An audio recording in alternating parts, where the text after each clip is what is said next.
শিশু দিবস উপলক্ষে আজকে আমার নিবেদন কবি প্রমোদ বসুর লেখা কবিতা আমার কথা। আমায় আপনি চেনেন, আমি অনুজ প্রতিম দাস।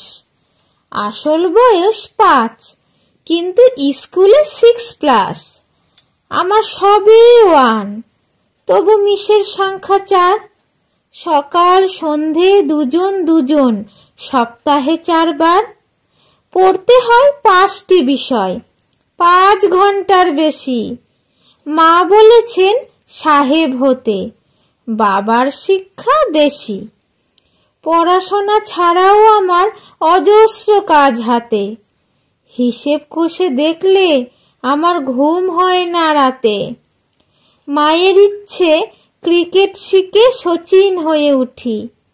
বাবার স্বাদ পূরণ করতে দাবায় কাটে ছুটি। কাকার ভীষণ ইচ্ছে আমি রবীন্দ্রনাথ হই। তার প্রতিজ্ঞা ভাইপোটাকে লিখতে শেখাবই। মায়ের সঙ্গে ফি রবিবার ড্রয়িং শিখতে যায়। এসব স্বাদে বাত সাধলে বেজায় সাজা পায়। সব কিছুতেই প্রথম হই, সবাই কিন্তু চান।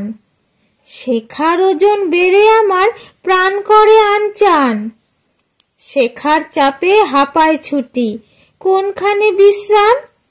বিশাল প্রতিযোগিতা এর হচ্ছে পরিণাম। আমার মতো অনেক আরো অনুজ প্রতিম দাস নিজের জন্য পায় না কেন একটু অবকাশ?